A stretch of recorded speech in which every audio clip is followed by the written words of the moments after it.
herzlich willkommen zurück bei Master Your Own Way. Heute auf dem Nomadbase Festival in Mexiko. Und darum soll es genau hier jetzt auf meinem YouTube-Kanal auch gehen. Ums digitale Nomadentum und natürlich ums Shaolin.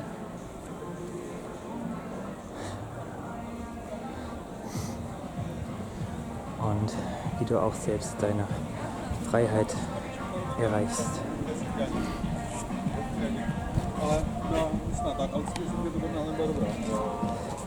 Und ich helfe dir, deine Freiheit zu erreichen durch die Prinzipien der Kampfkunst der Shaolin.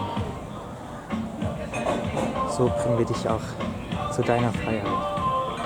Natürlich auch mit Business Strategien von digitalen Nomaden, aber es ist erst wichtiger, dass du deine innere Freiheit auch erreichst und dann das im Außen auch ausstrahlen kannst.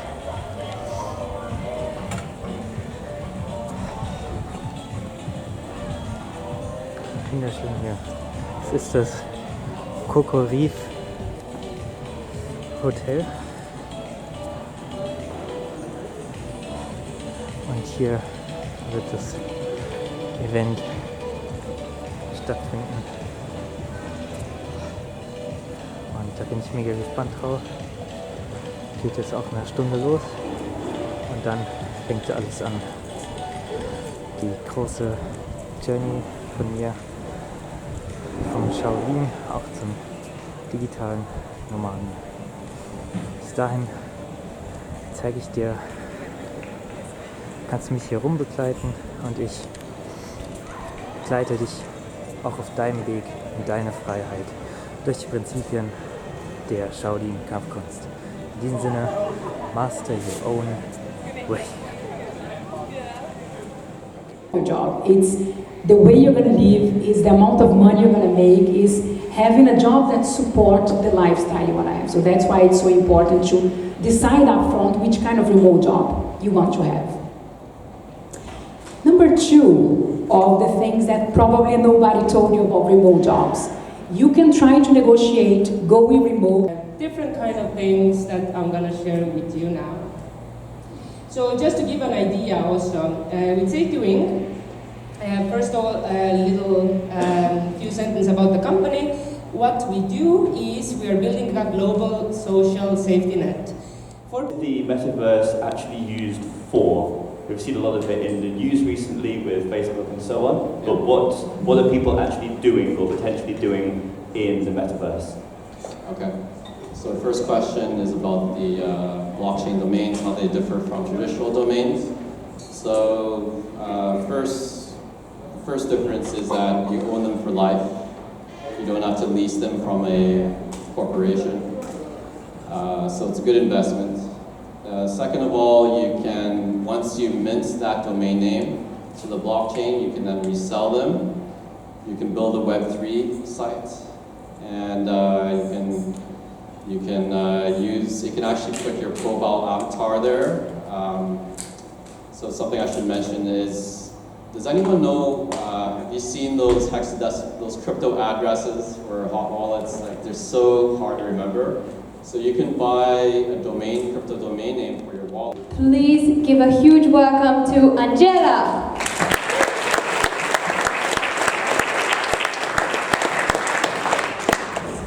Thank you, Dory, so much for this beautiful introduction.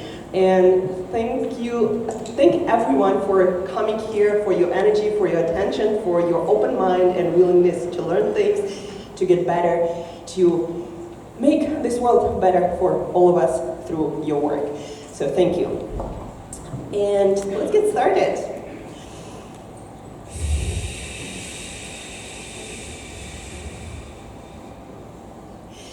Breath. This is one of the most powerful tools at your disposal to change your mental and physical state instantly.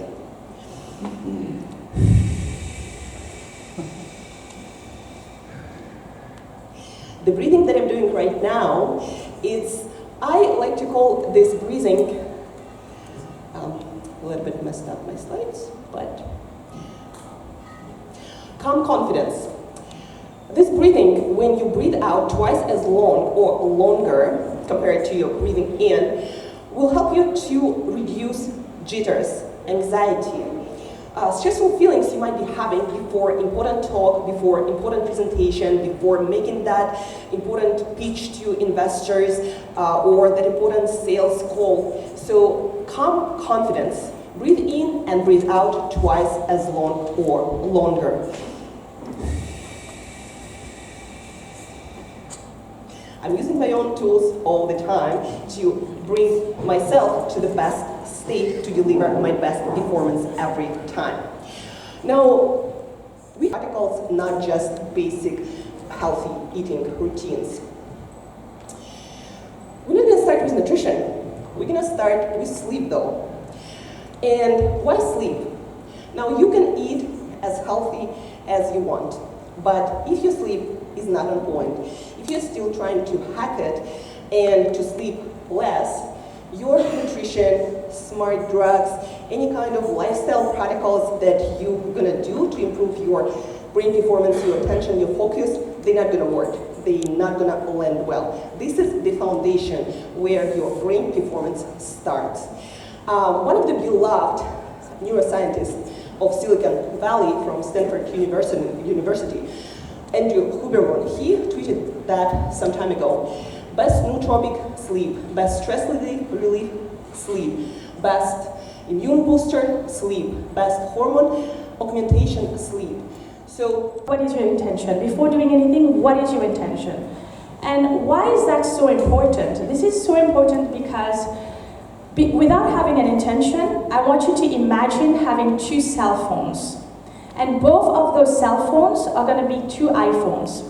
And one of them, you're the one who is designing the usage of this iPhone, and you only have the apps that you desire for whatever tool, whatever reason you need that iPhone for.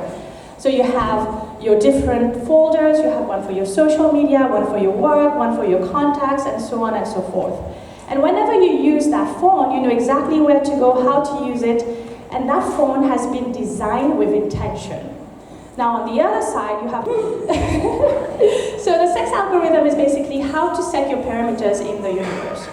And there's 2 ways to do that. There's a macro way where you are setting it from a higher parameters, or there is a micro way where you're setting it from a lower parameters. And there's no right or wrong for any of that. It's really what you desire and how you bring it into yourself.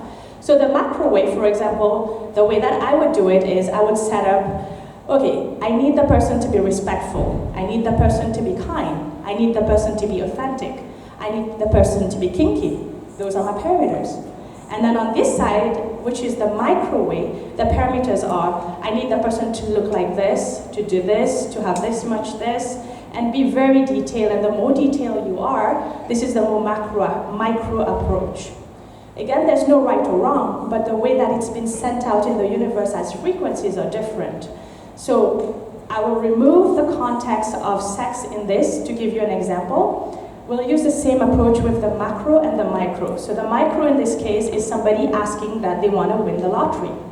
So that's a very specific frequency that's being sent out into the universe.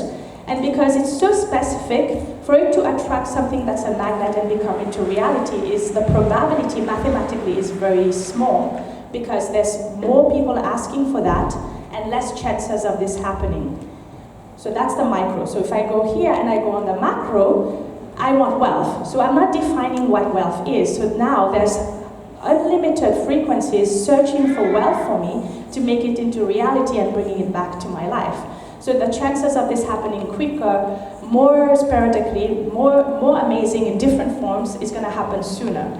In the same way, when you're desiring a sexual partner, whether you're traveling, you're a nomad, you have a partner you desire to bring more, whatever that is, whatever that looks for you individually, you have to set the parameters of that, whether it's macro or micro or a combination of both, and allow it to go. So how does that look when you do that? So you're setting up your intention, all of that, so I could bring this to all of you.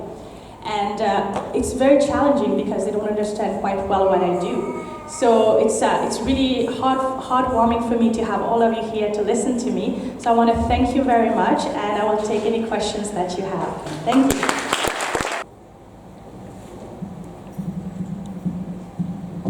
Thank you. I thought it was a great talk. I did have a question with regards to the micro, setting your intentions there. Because as we know, a lot of times failed expectations are the biggest challenge when it comes to creating connection, and especially from a sexual standpoint, and getting so far into the details and the nitty-gritty and defining what that person looks like, what they're going to do, is putting a lot of expectations on another individual without their being aware of it. So I guess if someone were to go the micro intention route, how could they avoid setting themselves and someone else up for failure? Mixing it with the macro. Because a lot of times I found, and again, I've done it experimentally, so I would allow myself, if you can imagine infinity sign, but being on a horizontal sign as opposed to a vertical. So the point in the middle is the balance point. And then on each side would be the positive of the negative of those experiences. Whether it's sex, over-sexualization, under-sexualization, macro, micro, so make it a little bit more mixed. How many times any one of you have asked, prayed, manifested, cried for something very specific and you got it, and it sucked? I rest my case. Anybody else? Does that answer your question? Have good sex, people! You have a pen, you have your notebook, or even your laptop. Tomorrow you will definitely need your laptop. Already reminding you to please make sure to have it, especially for the automation workshop that will require it. You launch a proof of concept, you launch a minimum viable product, you turn that into a money multiplier, you scale your profit, and then you turn the whole thing into a lifestyle business. So these are the steps, but then with icons, and these will serve as our progress bar. Actually, let's look at this with our full attention one more time, because I can guarantee you this specific progress bar, well, it just took a lot of time to make.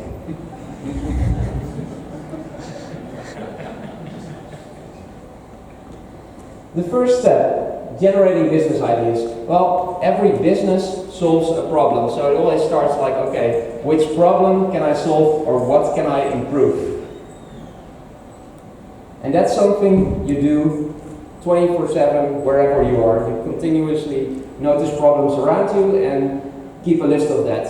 And you also think of business ideas that could potentially solve that problem. The thing is, if you personally have a problem, chances are other people might have that problem as well.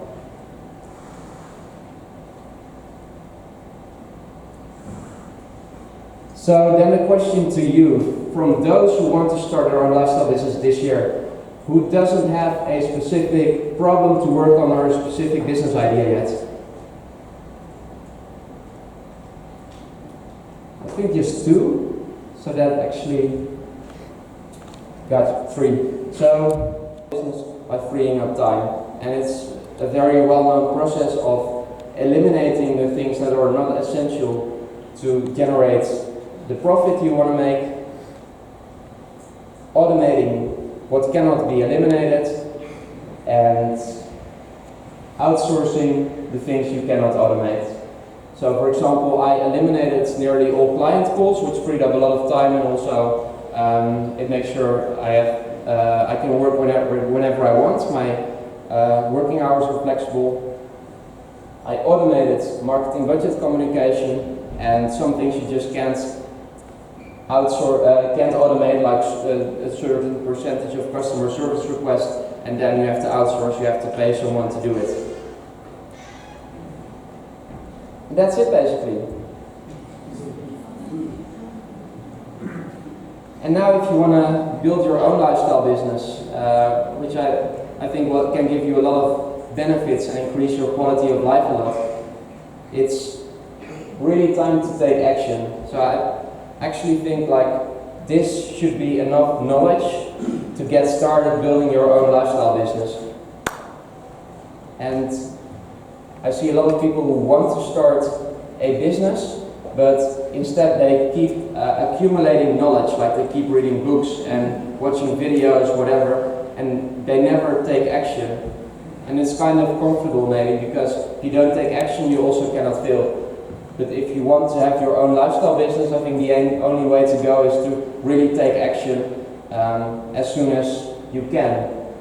To do that, I created a daily worksheet, and I challenge you to start working on your lifestyle business for the next 30 days for at least 30 minutes per day. And it's there to give you some guidance and also some background information on the processes to follow.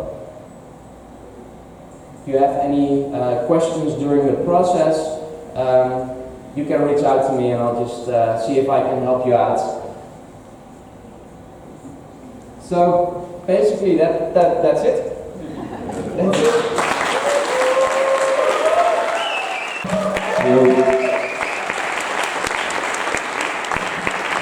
What's up, guys, and how you doing? Marcel, that was awesome. Tops of tips for everyone for sure. I want to try something so bad with a crowd, and this is something that I wanted to do for a big while, so I need everyone in silence, and you can have anything in your hands for a second. You want to help me out here, okay? We're all going to crackle, or crack our knuckles. Vicky and I hopefully are trying to test out real soon. But yeah, unfortunately there's no magic mathematical formula for creating great ads or marketing overall, other than put yourself out there, make stuff, and be freaking patient. That's the biggest one. Most people see the success of in the coaching world, of course, the Tim Ferriss of the world and stuff like that, but nobody sees the process. Like, it takes years, you know. The first really good marketing resource I want to share with you guys, it's the marketing school. And if anybody's into marketing, or you even Google anything marketing related, Neil Patel, he's probably like one of the biggest names in online marketing, and he's just freaking amazing. This guy's been posting on podcasts daily since 2016. And he's everywhere. He's like YouTube videos, podcast blogs. That's what it takes. If you want to learn more about marketing in general, I'm a biggest fan of Seth Godin. A lot of you probably know him. This is the most impressive. He's been daily blogging since 2002, and I fact checked him because I've heard this all the time. I went back. He hasn't missed not one day. Not one freaking day he's been blogging. A lot of times it's just one small paragraph, but still, there it is, date on blog post. That's what it takes. Tim Ferriss, well known, the 4-hour work week. Back then when he had hair, he was blogging for a long time before he became famous. And just to give you a couple of other samples closer to us, our best German teacher, Anya, is she in the room somewhere? There you are. She's got probably one of the coolest lifestyle business I know from people we know. But she's been posting regularly since 2014. She's got over 350 videos uploaded to YouTube. Johnny FD, some of you might know him, a pretty cool nomad guy as well. I've been following his YouTube channel. He's been posting since 2009, and as you can see on the bottom graph, for 8 years, there was nothing, no engagement whatsoever. Nobody was watching his videos, and he was still daily posting or very frequently posting. And then out of the sudden, there's this really famous travel blogger, the Bold and Bankrupt. If you guys have ever seen that, it's a super cool channel. And then I was watching his videos. Oh shoot, is that Johnny FD with Bold and Bankrupt? And they were hanging out in the Ukraine, and then his channel just exploded in the last year. So that just tells you just be persistent and keep making good content. I'll put a little sample of myself. Vicky and I, we have a travel YouTube channel that we open up for just fun, and same thing, we've been posting since 2014, nobody really watched the videos. Within the last year, a lot of people started watching it, and now it's making like a nice side income as well. So there's that. So once you are ready to put yourself out there and make good content and try to be patient, then we all do need a plan. As Marcel explained it, I love the picture actually of the big plan in the floor. Not a lot of people go to that much trouble, but most entrepreneurs that I talk to, they barely have any plans. They're like, yeah, I want to grow my company, I want to have a better marketing strategy, but then I ask like, oh yeah, it's cool, that's what your plan. No, maybe I'll try some Facebook ads, maybe I'll start a YouTube channel, but like no clear plan.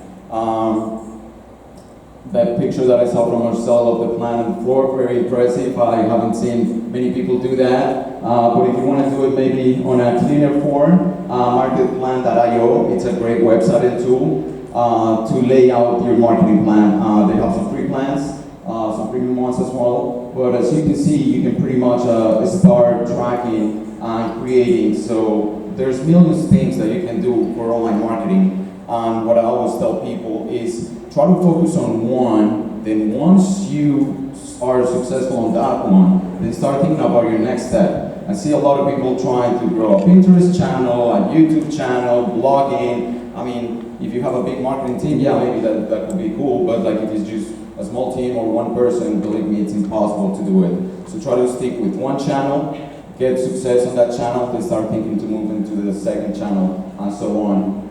I wish we had like way more time to go into like each one of the different channels and hacks and tools for that. I'll be touching on some of the most important ones that I think are very great. But then again, if you guys want to take note of marketplan.io, it's a really good tool to visualize your marketing strategy.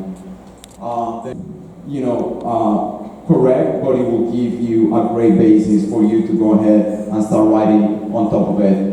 Believe it or not, every time I use it, I'm like super impressed. Sometimes I'm like barely have to make any changes.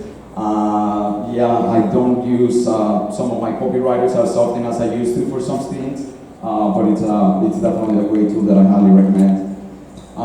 If you are trying to increase a YouTube channel or start a YouTube channel, apparently it's very popular nowadays that people want to become YouTubers, as myself, side business do as well. There's a really cool tool that is called Social Blade, and it will give you a lot of insights into YouTube, okay? You can put any kind of niche, or you can put any channel, and it will give you very detailed insights, analytics, and everything else about the other channels.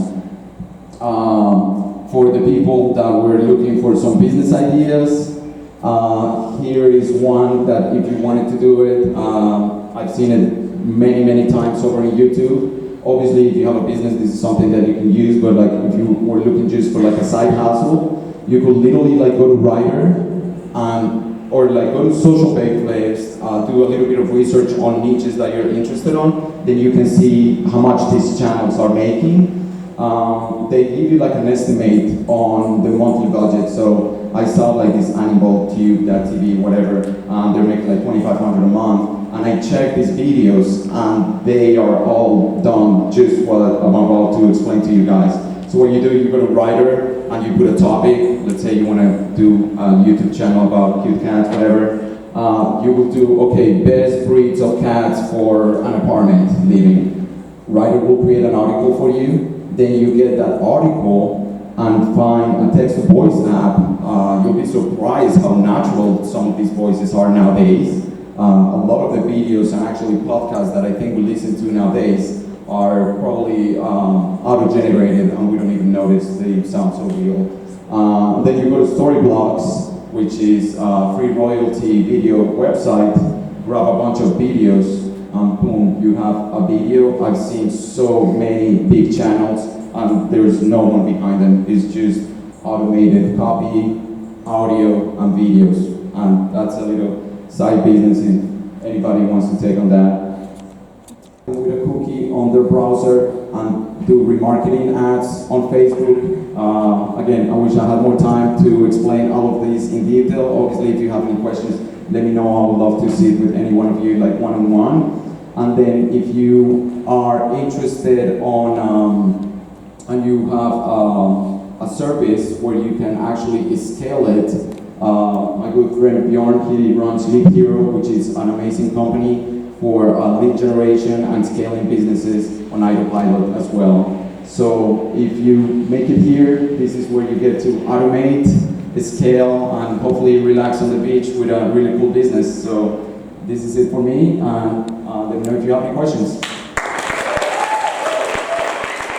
However, again, like I said, don't take everything you read on these Facebook groups as the answer. Make it your starting point, because, for example, you need to figure out how you're going to get paid, right? If you get paid in Stripe, registering a Belize company is a pretty dumb idea, because you're never going to get a Stripe account for a Belize company.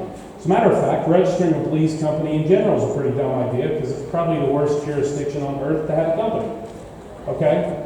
Little side note. But how you get paid is critical. Do you get paid in a brown paper bag of cash, crypto, Stripe, PayPal, traditional merchant processing, bank transfer, or you're an Amazon seller, you get paid straight from Amazon, or Shopify, you use their payment processing solution. So it depends on how you get paid. Is critically important. This is the number one thing you need to consider on where to register your company. Not the tax regime of the jurisdiction. That is a consideration, but how you get paid, because why would you possibly work if you can't get paid? Right? So that's a key component. Where are your clients based? For example, years ago, it used to be a good idea to have a Hong Kong company. Now, not so much unless you live in Hong Kong. And I've had a lot of clients doing e-commerce in the US with a Hong Kong company where the banks are shutting their accounts down because they don't do business in Asia. And the banks there are getting really, really strict on these things. So you got to consider where your clients are based as well. Company tax regime in the country of registration. For example, I hear all the time, do Estonian e-residency with an Estonian company and get residency in Portugal and do the NHR program. Well, that doesn't really make a lot of sense, because under the European establishment rules, your Estonian company is just going to be taxed as a Portuguese company. Okay, so you have to really think about how this all kind of fits together. So countries, typically what you want, if you have optimized your personal situation, you want a company registered in a jurisdiction with pass-through income, so the company itself is not taxed. The US is a very good option for that. The UK limited partnerships are good. There's a few others.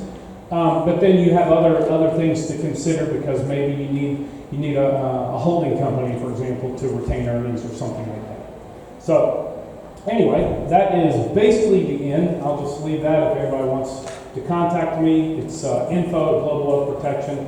I have two main sites, globalwealthprotection.com. That's just like I've been writing, speaking of content, I've been producing a blog since 2008, or 7 or 8, I forget. Basically, that's our blog, and info products and business anywhere is where we do US company formation, registered agent service, all that stuff.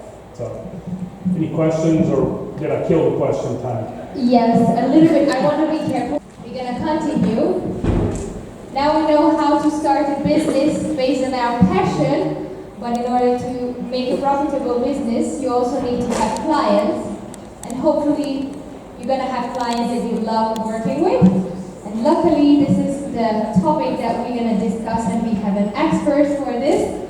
Francisca, she has been working as a nomad and also as a social media and brand expert for over the last 5 years. She has her own agency, and she has a huge Facebook community in Germany. And now today she's going to tell you how to attract the clients that you love working with. Give a warm welcome to Francisca.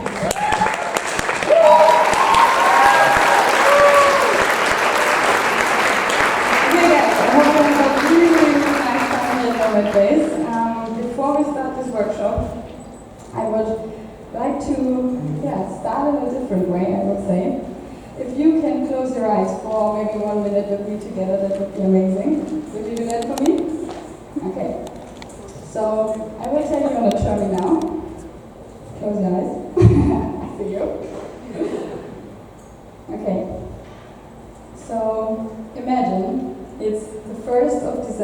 2018 and beam yourself into a plane to Thailand, okay? You can imagine that?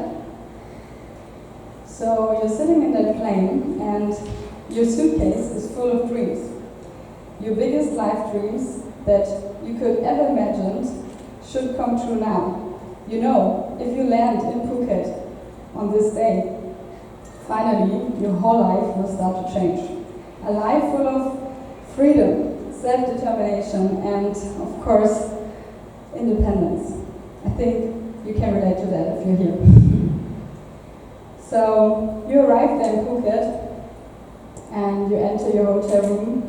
The person you love is waiting for you there, and life could not be better than now. In the middle of the night, this person that you really love is waking up and telling you, I'm so sorry, but I need to leave now. This person you met somewhere else, you traveled a lot with, and you had a really good time. And this person is telling you goodbye in the first night in Thailand. How does that feel to you right now? Which emotions come up to your mind right now? So, as you can imagine, that person was me, 2017, December 1st. So he left in the first night, and my whole life started to crash in that moment. I just sat there, I was so overwhelmed by my feelings, and I was so disappointed, I was angry, I was sad, every fucking feeling you can imagine, and he left. So I sat there with an absolute cultural shock, and yeah, I was never in Thailand before. And yeah, that was a really heartbreaking moment, as you can imagine, it fell apart. And I sat there and called my best friend and told her the story. And I said, I come back now. I fly with the next plane home, I can't do this is so horrible. I thought we're gonna have the best life ever right now. And everything crashed. Without a reason, actually. So, she said to me, what I will never forget and what I really want to give to you right now, that message.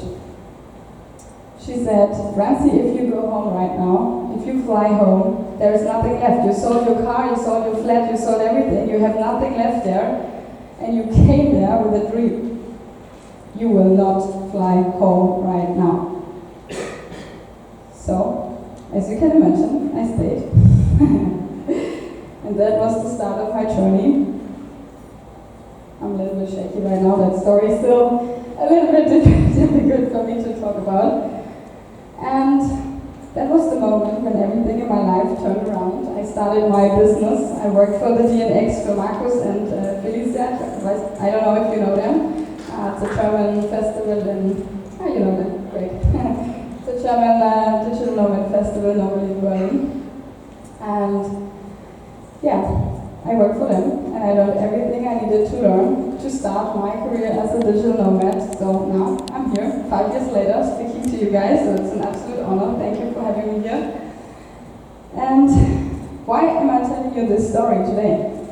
It's not because I love to talk about that topic, actually, but I tell you this story because I want to tell you that no matter what your life plans are, they can change out of nothing, and you have no control over it. So don't give up your dream just because someone else is giving up on you. That's the main message of this moment right now. And as we talk about emotional storytelling today, I started with my story. So thank you for listening. Some of you maybe can relate to this story. Did I reach any heart here right now? Yeah? No? Okay, cool. So, let's start into this workshop. I'm happy that you're here. This workshop is all about how to emotionally attract your dream clients on social media. Who of you is ready to work it out and give your marketing a big boost? Hands up. Are you ready? Are you ready? If you're not ready, I leave. Okay, so let's start. You can scan it if you want. You land on my Instagram profile. I would love to get in touch with you guys and speak there a little bit more in detail. So if you have any questions about this workshop today or whatever, yeah, if you want to have a good time with me, hang out and fly the cup, okay, write me as well. So you can scan that. I hope that works. And yes. So who am I? I'm Franzi, more or less. So please call me Franzi. Franziska is something my parents call me when they're angry. I don't know if you guys know about that. With your name, maybe the same. I'm living somewhere between Ibiza and Germany and the world, of course. I'm a digital nomad, blogger, and traveler. I'm an online business coach, running a social media agency as well, which is completely remote with international clients, and I also do coaching. All right. Now there are over 1,000 happy clients that I had the chance to work with, which I'm really happy for in 5 years. And what is my mission? Maybe also important for you guys to relate. I'm helping free spirits like you, building up their own location-dependent online business based on their talents, strengths, and passions. So kind of the same like Sammy's doing, but in a different way, more on a social media basis. And like Dory already introduced me, thank you for that. I run a social media account with almost 30k followers and a big Facebook group, which is called digitale Nomaden. It's a German group, so every German year come in that group for free content. And there are also almost 40,000 people in there. So, let's start into the topic of today. What does emotional selling mean? So I just googled it a little bit. I have, of course, my own explanation about it, which you're gonna know about later on. But this is the main definition about emotional storytelling that I'm gonna read out for you guys. You can make a screenshot if you want, of course. If you want, you can film everything here, you can take pictures, you can post everything, just feel free to share whatever you want, okay? So, emotional selling is a market approach that uses human emotions to build up strong relationships with clients. The purpose of emotional selling is to resonate with people on a deep, human, and sensitive level. It typically taps into emotions to trigger people's reaction. And if you know a little bit more about personal development or personal growth in particular, and did a lot of self-reflection and all that stuff, I think you heard that topic a little bit more, and because you're here. So, you know maybe about emotional triggers already. So this is what we need to use in marketing as well, so that's why we're going to talk about it today, okay? Great. Emotional selling, or like I said, this whole definition, this builds trust and increases sales opportunities. Who of you guys want to increase their sales? Come on, guys. I don't believe you. I don't see any hand. You want to earn fucking money or not? I don't know. I want to earn a lot of money, so I'll tell you a little bit more about it now. Okay. So, I ask you a really important question, because if you can't answer this question for you, then you should do it now. Are you 100% on fire for your own product? If you don't have a product yet, then maybe use your mission or your life goals. Are you 100% in for that? I mean really on fire, not just like, okay, I like what I'm doing and it's okay for me. No, I mean 100% on fire. Can you say that to other people? If not, focus on this. Maybe focus on your passion and find something else. If you're just doing a job right now that gives you money, but is not giving you fulfillment in life, think about if that is the right job for you guys. Because you change your life for the better. You're here, you want to have a free life, and if you're doing something you actually don't like, how free are you then? So, your own excitement or the ability for it determines whether you can awaken the desire for the product in the other person, okay? Your own passion determines how your sales voice sounds like. So, is your voice sounding like, oh my god, I love my fucking product? Or is it just like, oh well, I have something to sell you. Do you want to buy it? Maybe? I don't know. I don't know. Okay. body language if you speak to people. I mean, also on social media, in your videos, if you do stories, whatever, how convincing is that what you're doing? Your way of communication shows the level of your excitement, and this is the most important foundation for emotional selling. So we speak about communication here. If you know about that, that's nice. But if other people don't know about that, it doesn't bring you anything, okay? Especially during product launches, if you launch a product, if you have a new product and you want to market it, then it's really important that people need to see the sparkle in your eyes when you talk about it. If you don't burn for your product, nobody else will.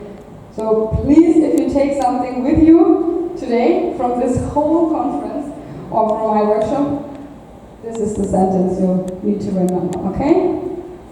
Good. Let your story be the message. So I told you a story today about me, which is a little bit scary in front of so many people, to be naked and tell you my emotional story. But what do you get out of my story? Think about it. And think about what your story can do for other people. Storytelling takes customers on a journey far away from classical product advertisement, because that shit is boring, okay? What makes a good story? Let's talk about that. It needs to be creative, inspirational, authentic, of course, really important, descriptive, dramatic, and identifying. What does that mean? People need to identify with your story somehow, so if you don't tell just facts, you tell more about the emotions, then people can really relate to you and identify with that what you're talking about. That's really important, so people get you and say, hey, this is relevant for me. What can you do to draw attention and involve your audience in the most emotional way?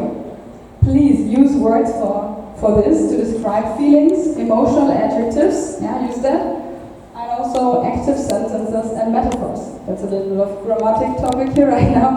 Who of you guys had, for example, active sentences and metaphors in school and knows about that? It's really important to let the people see some pictures in their minds if you speak about you and your offer.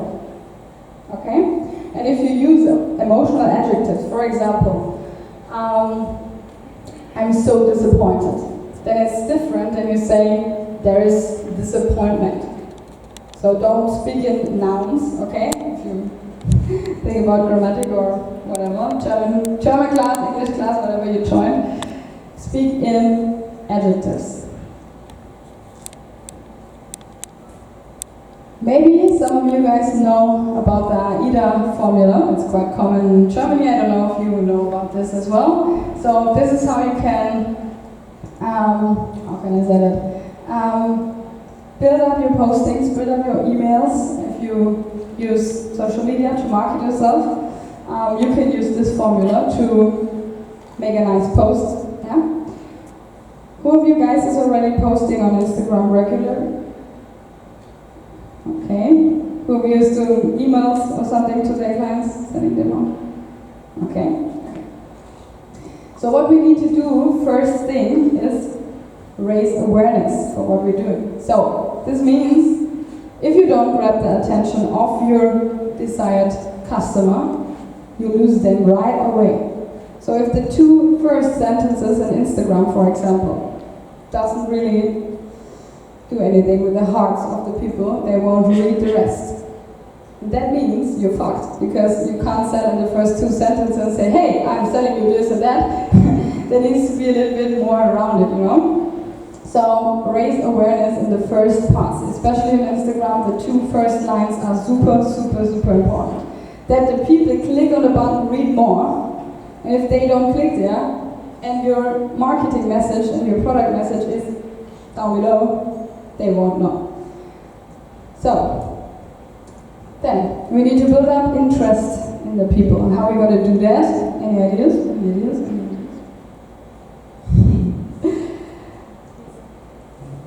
We of for our desired customer, how is this relevant for him? So we speak in benefits for them, we speak about how this is affecting our customer. So we need to make a combination or a connection, build this up to raise interest. And if we have their interest, we can do that also with, for example, other skills we learn later. This is just to give you a quick summary of what's coming next. Then we use them right away.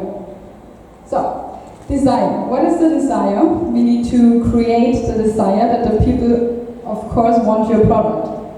So, if they know it's relevant to them, if they know what they get out of it, what's their benefit, if they know that they want it, they need it. If they know that, okay, you can move forward. Then we have point action. Who we use in marketing, a little bit more. Okay. So you know, of course, about the call to action. Anybody knows the call to action? All right. So, if there is no action, so you leave the people in your Instagram post, for example, you leave them with just a desire, and they don't know what to do after, they won't do anything. You need to tell people what they need to do. That means, tell them, click on my website right now, text me a direct message if you blah blah blah. And if you do that, it's much easier to attract clients than if you don't. And call to action can also be like, hey, text me about your answers in, I don't know, the comments below, for example. You can also ask a question, a direct question there to raise engagement, interaction, which is important for your reach on social media. Can you guys follow me? I don't know. Okay. All right. Now, let's go on with an interaction that you don't fall asleep on your chairs right now. Okay. There are really important questions you should definitely ask yourself. And we're going to do that now, all together. So, why should I work with you? You, and you. Why? Of course, you have a great product, maybe you have a good idea, maybe you're an amazing person, okay. But this won't convince me to buy your product. So now you have the chance to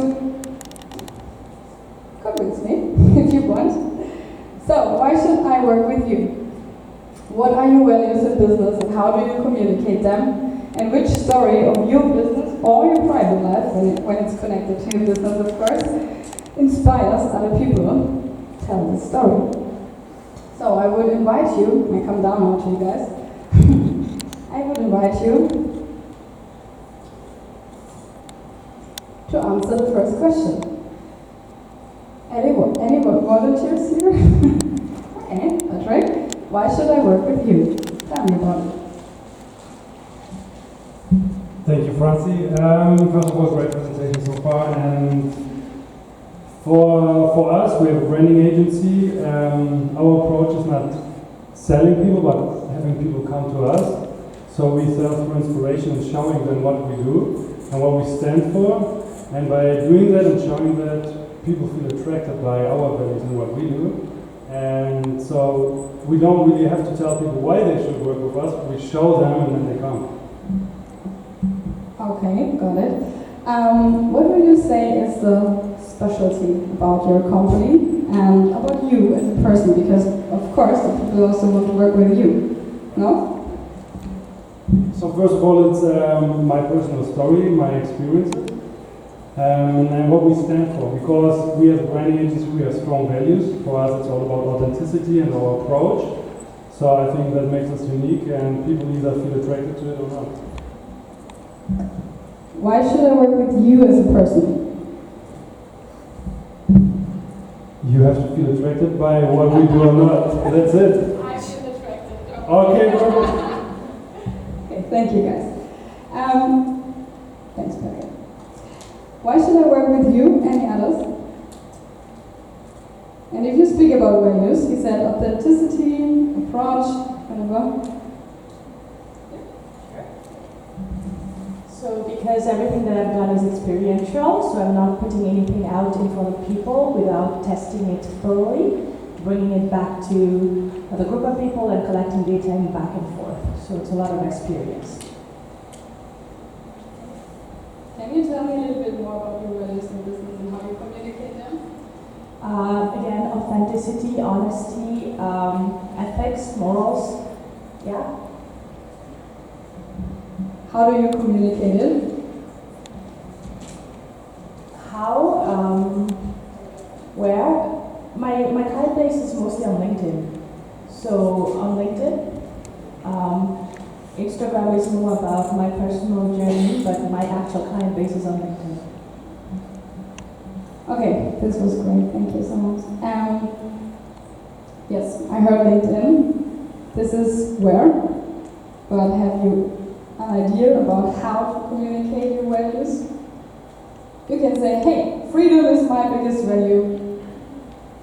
Any freedom value guys here? Yeah, okay.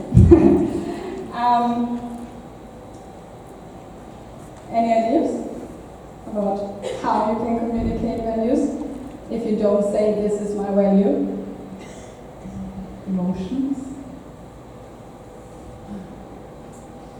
Connect to them on a level that helps them to understand that you understand them and you relate to your yourself. So you let the people read between the lines when you're speaking? And you make them like that they find themselves in you. Yeah. Thank you so much. You just showcase something that represents that. So if freedom is one of your values and you're showing stories of being in Mexico, that's embodying the value of freedom, right? Exactly, this is it. So thank you guys for helping me. So, which story of your business inspires other people? Tell it. I will invite you for maybe 1 or 2 minutes. You have something to write? Or maybe your phone, laptop, whatever. Just take some time because this is a workshop here. I am not speaking only, you have something to do here. So, please take maybe 1 minute. I will see that here on that side. 1 minute to answer all 3 questions. I know it's busy, but try to be busy because then you intuitively, is that an English word? So you use your intuition, okay? So you don't think too much about that topic, you use your intuition. So, why should I work with you? What are your values in business and how do you communicate them? And which story of your business inspires other people? Tell it.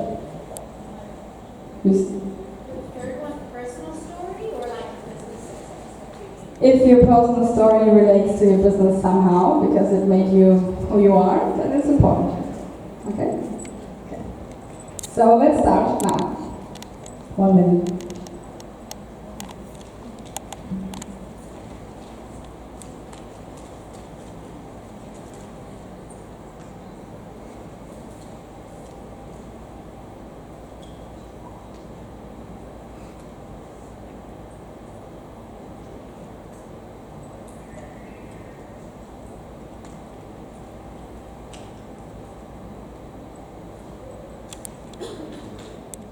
I have some decisions to make, but I'm just answering questions in 30 seconds or 60 seconds. With my clients, I often do 60-second challenge to answer questions because then you're not in your brain, okay?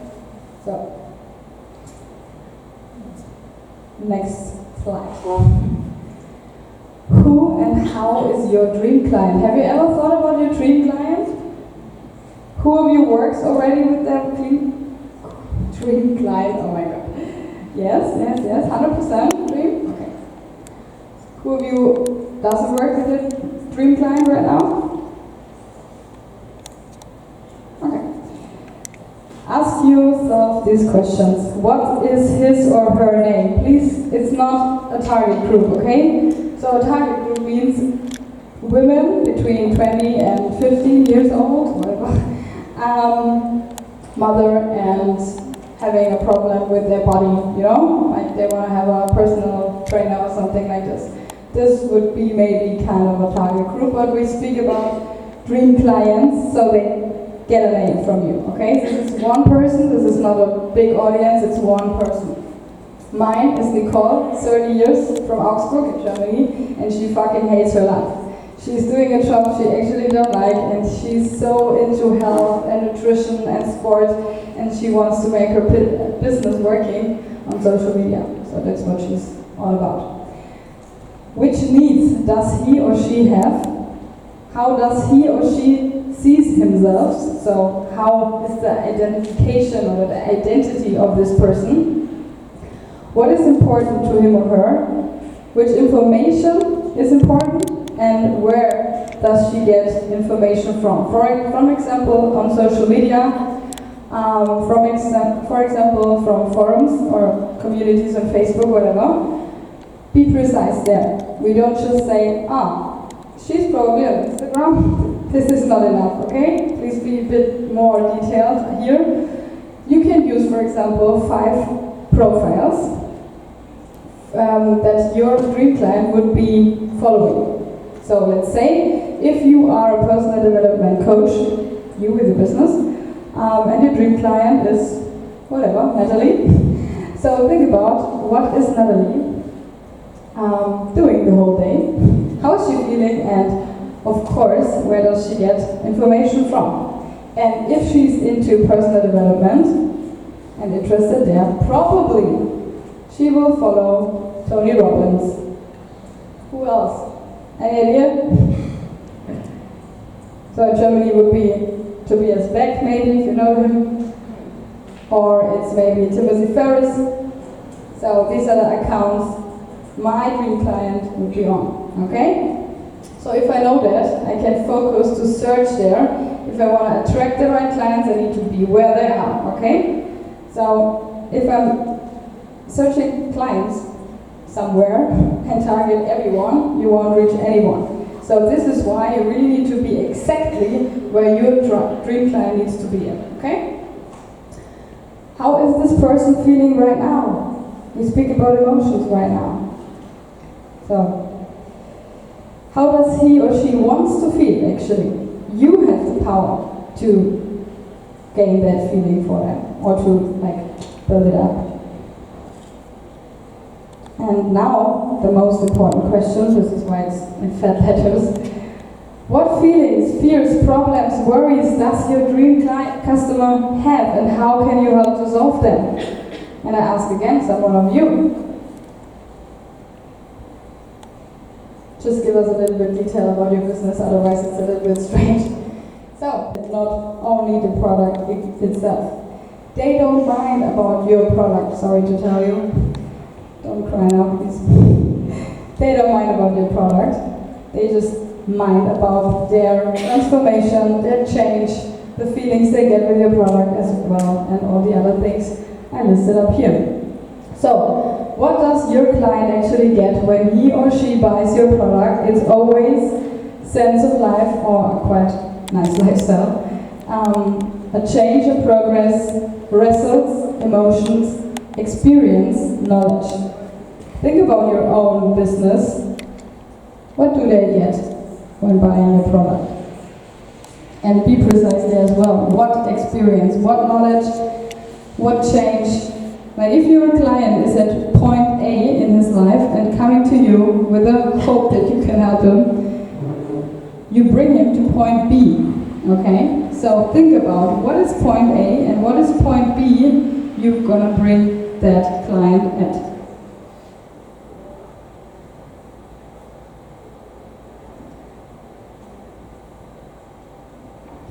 Which emotions got triggered through the work with you? I know, I question a lot of things today, and oh my god, so many questions. But this is how coaching works. So if you book a coaching with me or any other person here who are the speakers, then if they do a good work, they don't tell you what to do, because this is basically consulting or training. But coaching means to ask the right questions so the client can help themselves. This is what we do here. You can take a picture of this as well if you want and think about it later, a little bit more in detail. Okay, next questions. Oh my god, so many questions. What is the change you cause in your desired customer when he or she works with you? How do you make this transformation happen?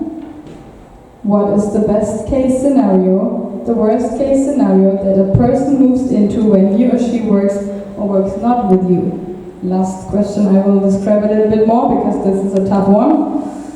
So, imagine there is an upward spiral and a downward spiral. Hope you can follow me.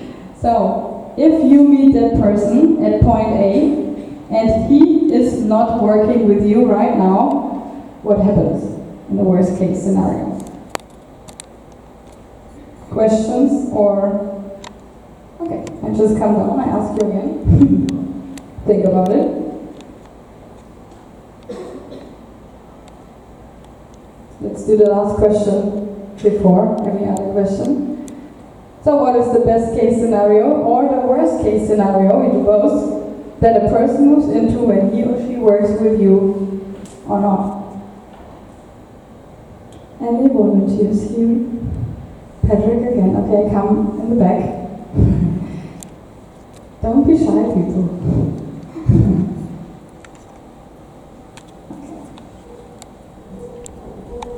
For the best case scenario, when people work with me for my tech career coaching, the best case scenario is that they end up working for either an established or growing startup, and they're making at least like 15 to 20,000 more. That you can use in marketing. It's fear. Worst case scenario. Oh my god, I don't want to end up like this. Holy shit. Oh my god, what should I do? Fuck, I need to book this coaching because otherwise I'm gonna die. So, on the other one is hope. So hope is a really, really important trigger as well. So if I can tell you, oh my god, look at this big vision of your life, this could be yours as well. How would you feel if you end up like this? Oh my god, your life would be so good. How does that impact your whole life? Oh my god, everything would start to change. This is hope. Okay? So think about, always if you do marketing, it doesn't matter what you're doing, email marketing, social media, whatever, your website, doesn't matter. Think about these two trigger parts. Fear and hope. Okay. Again, to the other questions. What is the change you cause in your desired customer when he or she works with you, and how do you make this transformation happen? I give you, for each of these questions, 1 minute, and 1 minute for the last one. Please go really deep in this spiral mode, okay? In that upward spiral and the downward spiral. Do it how long as you want, you know? If it's the downward spiral and you're like, oh my god, she's gonna get depression and the burnout and she will suffer from addiction and then she's gonna die because of, I don't know, little problems. So this is the most horrible, dramatic thinking of what could happen, mostly wrong, if this person won't work with you. And I tell you after this why we're doing this, okay? So, 1 minute each question, starting now. Happy work, can I have music again?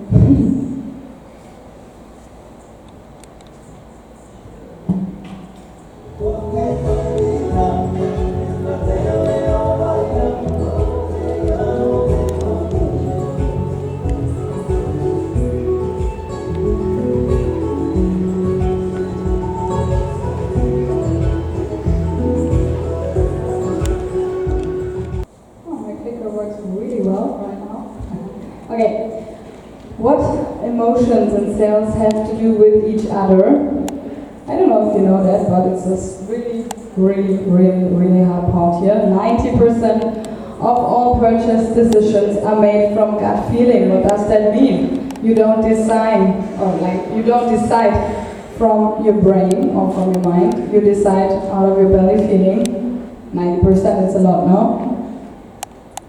Would you have guessed that? So, it's just 10% of all the products in the world that we can trigger with facts, you know, like about product features.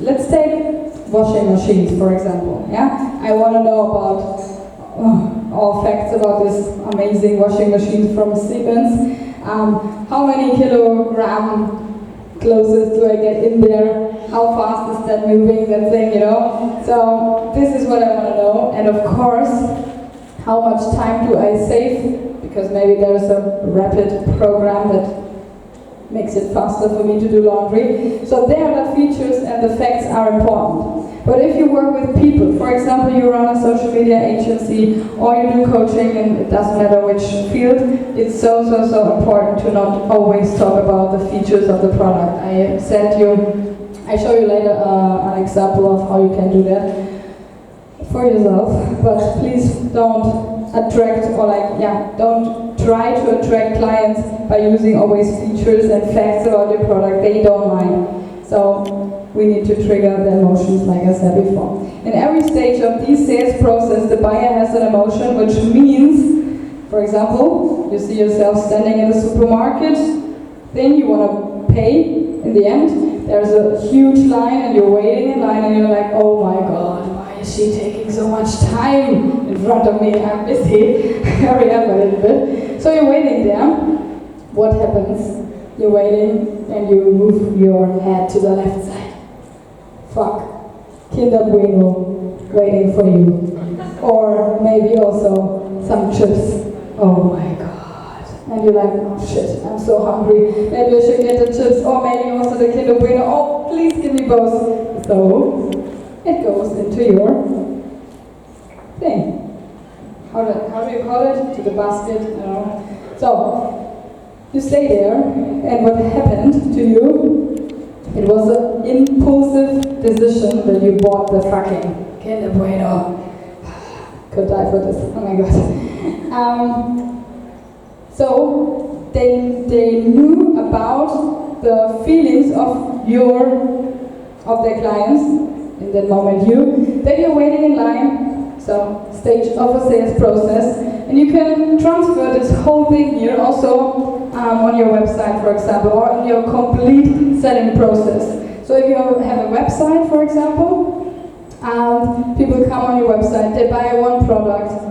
Okay, you know, they are hot, you know, they really want to buy something nice. So what you're going to do now, you make an upsell. So you know that maybe if you bought something from Tony Robbins or whatever, he's perfect in upselling, and also Timothy Ferris and all the others. So don't let the client just go with one product. If it's already a hot client, you know, like, oh my god, I want to get that Kinder Bueno, give me that Kinder Bueno. Yeah, and always think about what is your Kinder Bueno, what you can do for an upsell. So that's a little bit detailed now in sales funnel system. Maybe you heard already here something on that conference, but this is what it's all about.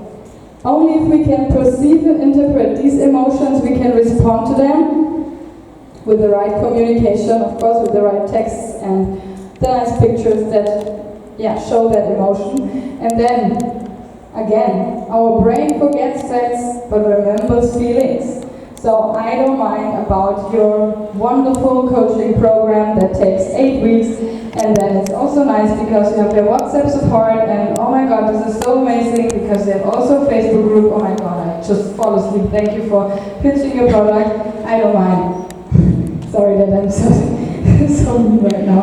But I remember feelings all the time. And if you sell it with your heart open and you speak about the emotion the other person gets when buying this product, I'm listening, okay? So, if we speak about social media, of course, community building is so important. If you need help there, let me know, and we can speak about that in detail, but that will be a total other workshop, and I would need a lot of more time here. So, what I can recommend you to do is constantly interact with your community and always stay in touch, because then you can drop emotions, and of course you know about the emotions from your community as well. So be in touch, be with them. Get to know the needs of your desired customer, so offer the solution to their problems, and actively ask questions so you can create products based on the results of your survey. I think you heard already about that topic today, right? In the workshop, I saw that somewhere. So please don't create products and then you actually don't know if the people will like it or not, because then you're fucked. You maybe spend a lot of money. This is horrible shit. because you are so motivated, you love your product, oh my god, it's the best product, nobody buys it, and you're like, well, maybe this digital nomad life doesn't work for me, why is it working for anybody else? Who of you guys already asked this question to themselves one day? Maybe I did. So I launched the product, nobody wanted it, so yeah, it feels horrible. But if you ask the people in advance, you don't have this problem anymore, because you create products they actually need and want. What do we need as well? Empathy, benefits, emotional focus. Real top sellers are empathetic, use that. They recognize the need of the other person and read body language and between the lines, and they always communicate in advantages or benefits. What's the real benefit of for your customer? How will he or she feels and with which emotion is triggered? We talked about that earlier, but I summarized it here. And now the example. We have seller A. The coaching program takes 8 weeks and I give you ... Oh my god, wake me up when this shit is over. I can't read that anymore on websites. It's horrible. Really. I don't mind what your coaching program is about. I want to know what do I have from this. So that means seller B, better version here. After our life-changing coaching, Free Spirit is the name. It's already triggering the free spirits from you guys here maybe. You will feel ... and stand at point B. Okay, we talked about point B. Think about what is your point B here. Honest communication is super important. This is what builds bridges. And this is what we need to do if we want to reach hearts. If you put on a mask, and I don't mean, of course, the corona mask. We could do a discussion here as well about that one, but maybe we do it after this workshop. So, I mean the emotional mask, you know, you put on yourself sometimes. And then you lose authenticity and seem unapproachable, and if the people don't have the feeling to, they are able to reach you, then you're fucked.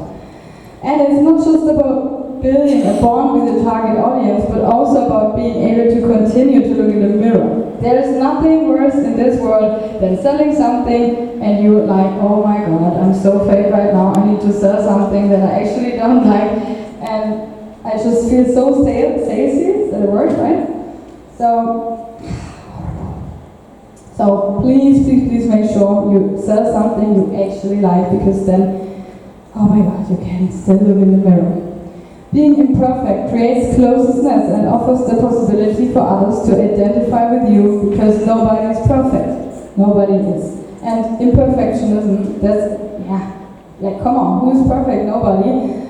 If you see perfect people on Instagram, what feeling do you get? Do you feel well or not? Like, thumbs up or down? Be honest. Oh my god, they have the best life ever on social media. And if you look in the back, oh my god, behind the scenes it's horrible sometimes. So, therefore show your true self to attract the right clients. Tell emotional stories, tell your story, tell your values. We heard it from you before. How can you do that? Show your values and not just talk about it. That means if you sell the dream of a freedom lifestyle, I need to see that on your social media account, and maybe not just your cat pictures, I don't know, or pictures of your nice daughter, which is amazing, but that doesn't attract any client to buy from you, so please be clear about that.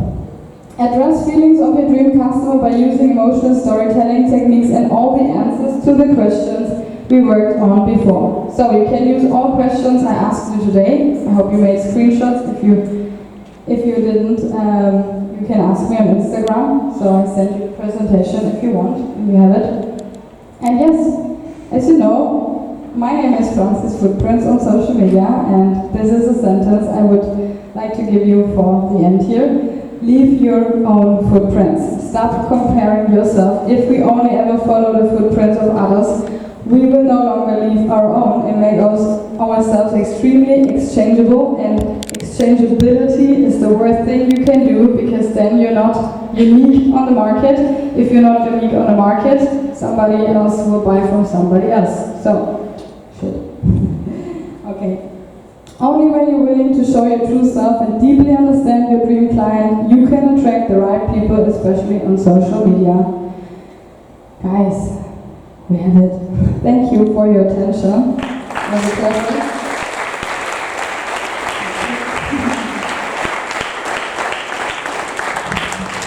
If you still have any questions, scan this code, speak with me on Instagram. I'm willing to answer all of your questions as good as I can. Thank you so much. Thank you so much, Nancy. Yes, guys, we want to be careful with the time because we want to announce a few things for...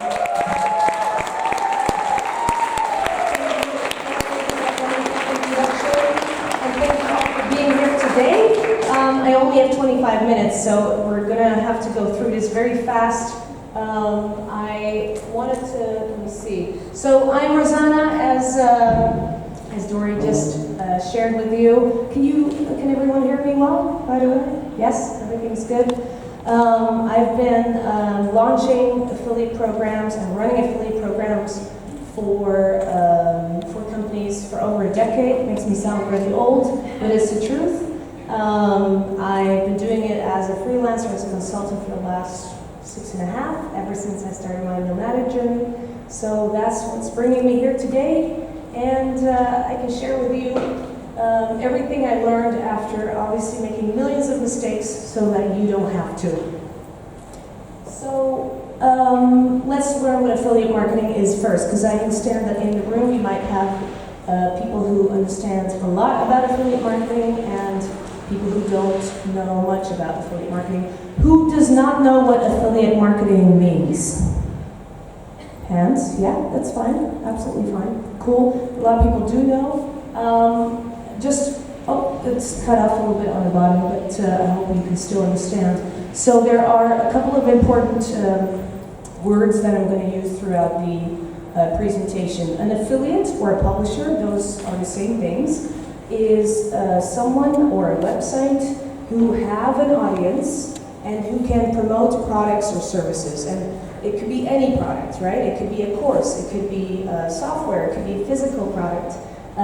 So basically anyone, they can promote other products. The merchant or the advertiser is the actual online shop. Or for example, someone who's selling the course, who's created a course. And this is mainly, they're selling it through their own website. So they have a cart and a checkout. So that's really what we're talking about today. We're going to focus on this side of affiliate marketing. So we're talking to anyone who's selling something on their own website, okay? So how does it work? Let's just say there is a blog that is focused on digital nomads. And you are browsing on the blog, you're looking at the blog, and you see a post that says Best Nomad Conferences 2022. And in this list, you see Nomadbase. So you then go and click on that link that goes to Nomadbase. You're now on the Nomadbase website, so you're now at number 2. And you are checking the website out, and you're like, yeah, I want to be a member here.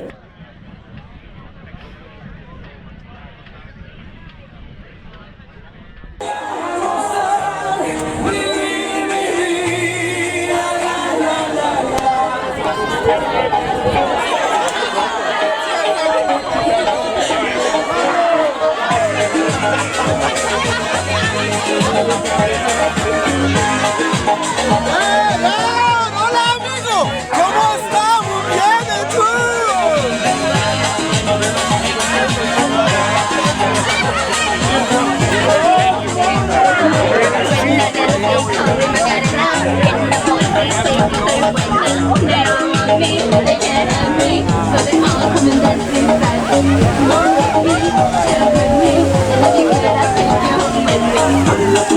Alegría Macarena, tu cuerpo para dar una alegría y cosa buena. Anda tu cuerpo, alegría Macarena, Macarena. Anda tu cuerpo, alegría Macarena, tu cuerpo para dar una alegría y cosa buena. Anda tu cuerpo, alegría Macarena, Macarena. Now to worry about my boyfriend, the boy has me really going on. I don't want him, couldn't stand him, he was broken so high. Now, come on, what was I ¿Qué falsas?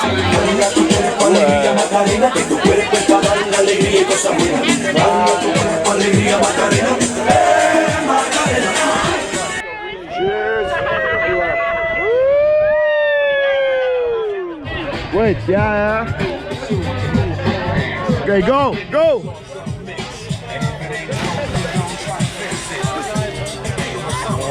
Wow. You can do it better. It was weak, huh? It was weak, it was weak. I do a salto. Yeah, yeah. Yes!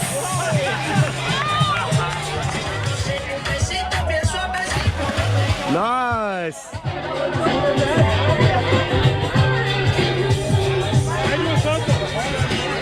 Go!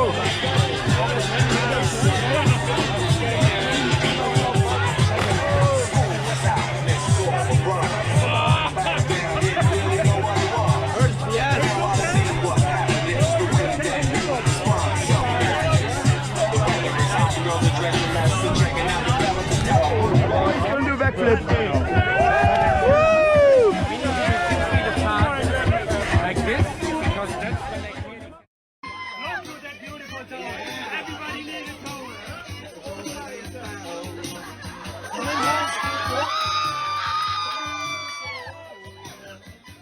5 seconds, 5 seconds, 5 segundos, 5 seconds.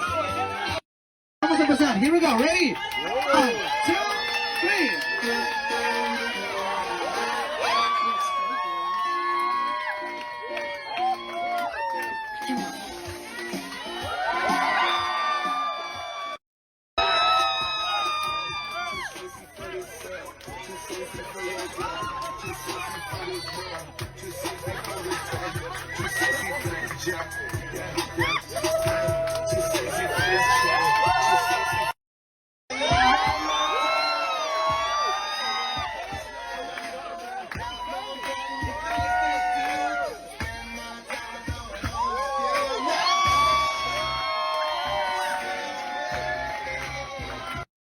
¡Vámonos!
And resold it.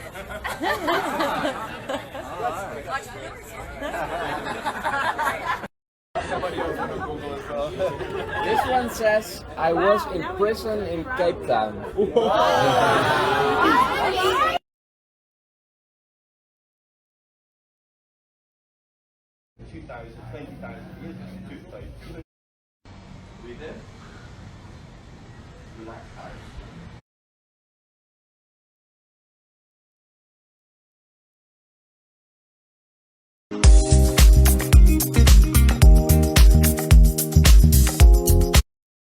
Talk about a few components, and then we show just the entire list.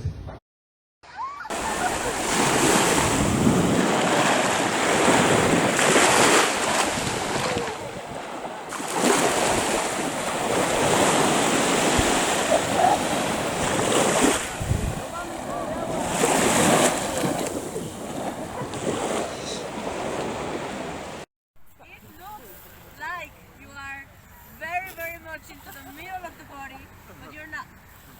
You will not kill anybody. So bring your feet really searching, some pressure against the sitting bones.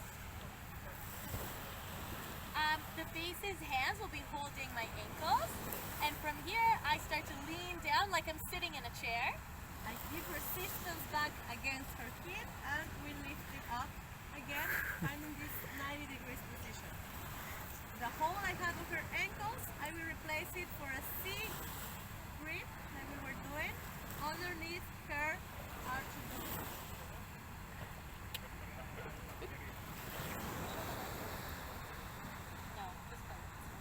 So to go away, I will bend my knees and direct. Try to put your toes and keep them together. Okay. Like that? Don't worry about the force. You're okay.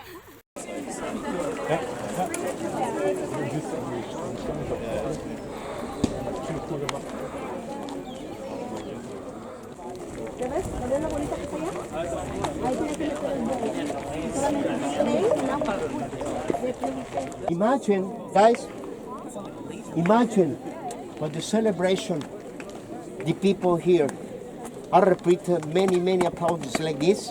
My friends, these are the repeat for the name. Ulkan is coming the God. Remember for the phenomena? It's like this and the characteristic of the sun. I come in the God in the sound of the Huh? It's incredible, right? Second, take a look like temple like there. This is the temple of the warriors of the 1,000 colors. My friends, this temple, for many years ago, is like this.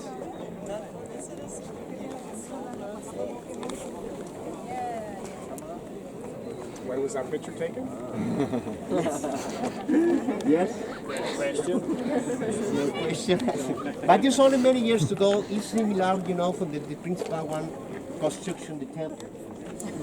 Got it? Second, on the inside for the temple, guys, and discovered for the original paintings. You like there, on the floor, 50 tungsten. On the night they come to Mexico City. Take a look, guys. My friends, this is on the building, the original figures. Right there is incomplete, of course, but this is on the restoration, the building temples everywhere. Guys, look. This thank you. That's.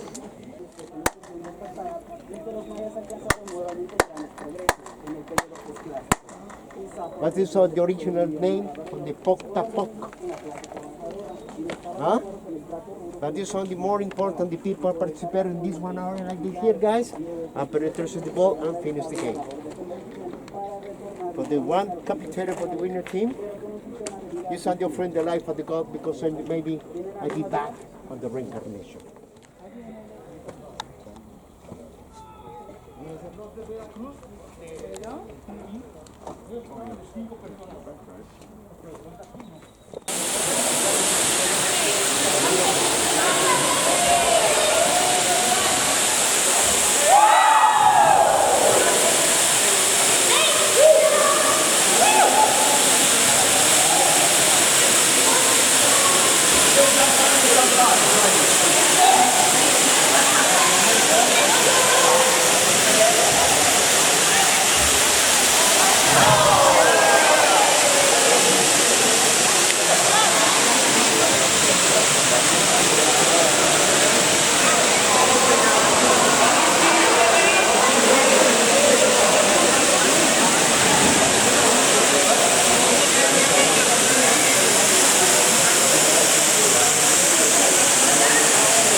You're investing and get into some of the new asset classes. So that's how we're going to structure the panel. We want to take your Q&A at the end.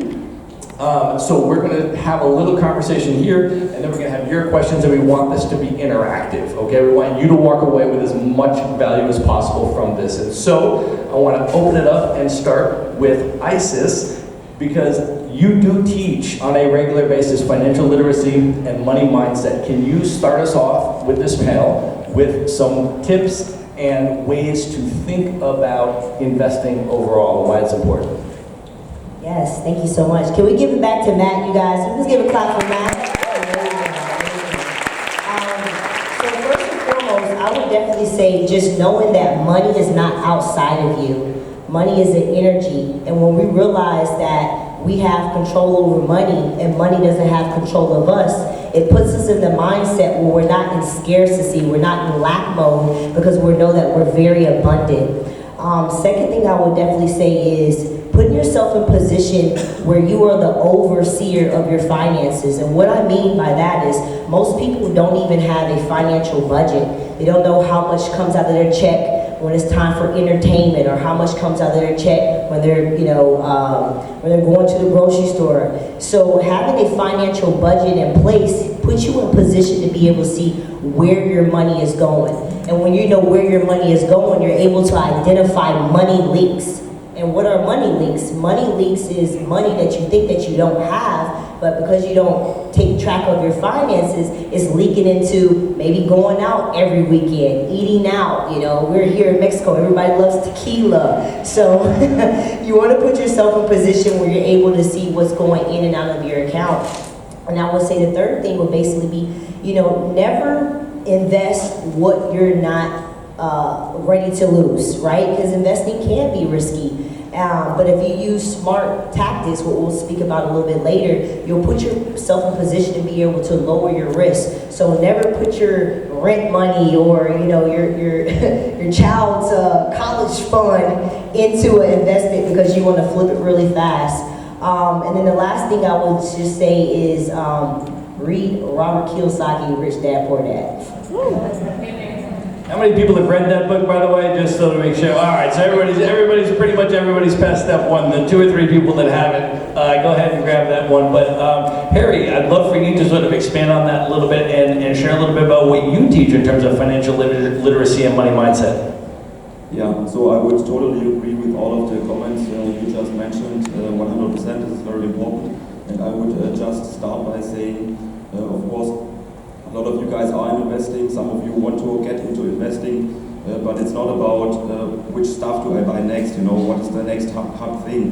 Investing for me is a holistic approach, having a holistic framework what I have developed for myself for the last 7-8 years. In the process I lost over $200,000 and making beginner mistakes, learning from them, improving, and just getting the stuff right. And one big part is, as mentioned, psychology, and psychology is a very important pillar of investing, in my opinion. And in order to be a successful investor, you need to get your mindset right.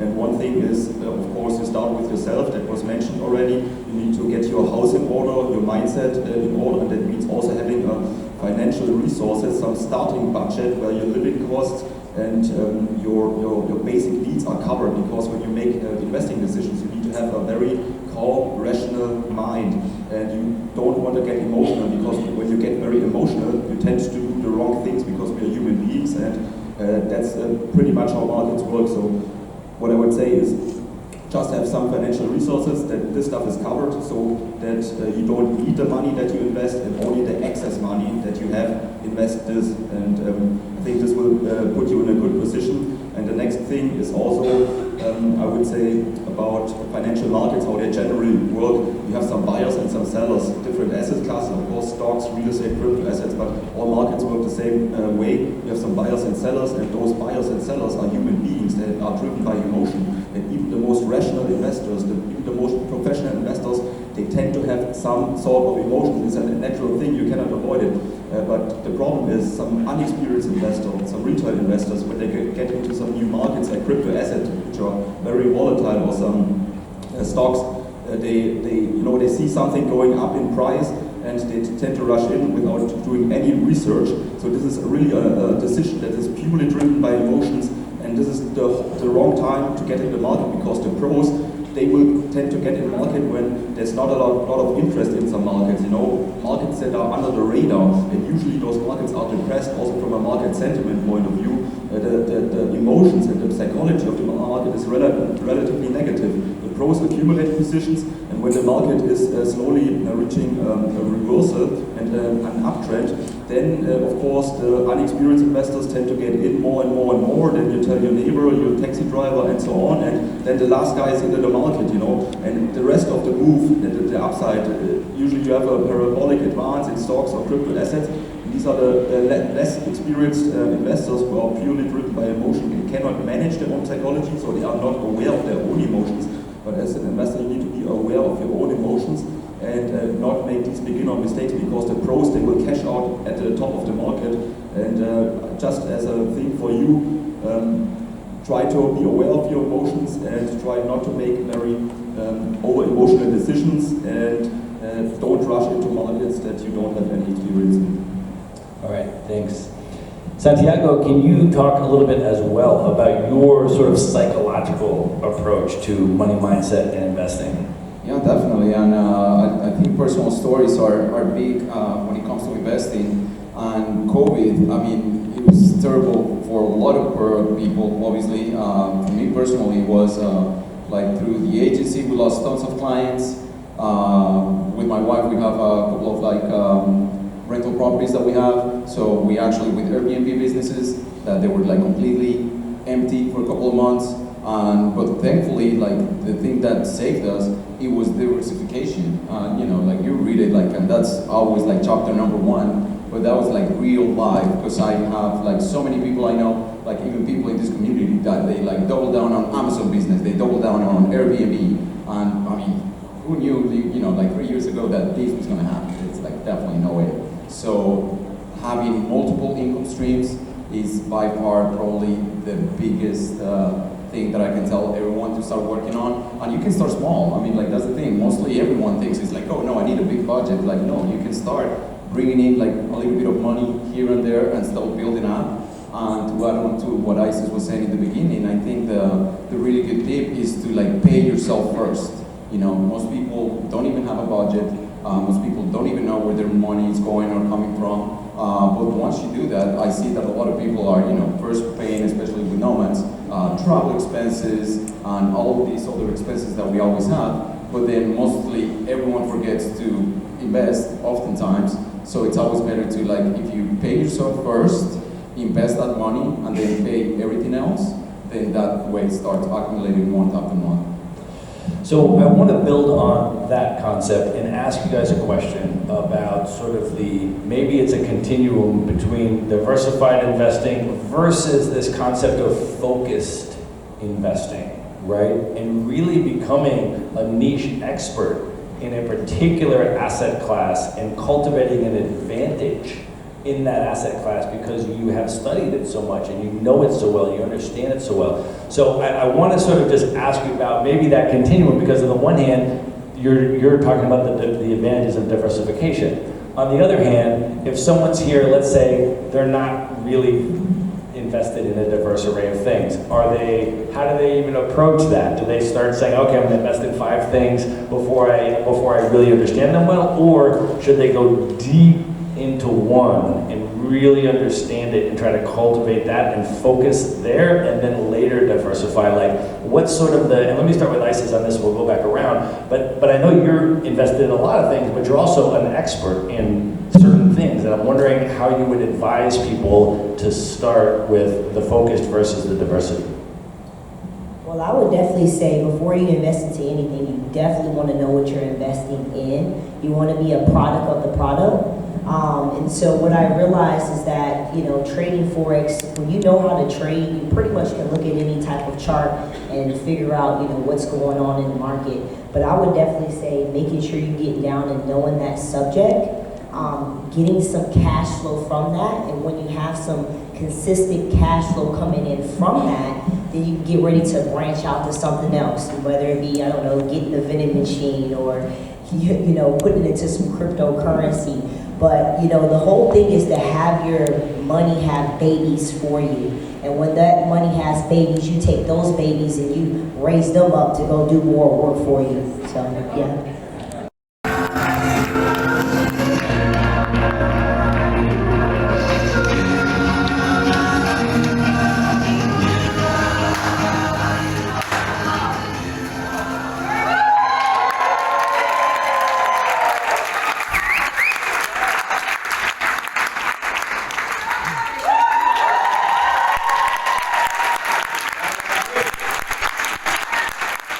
Swallow my six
mystery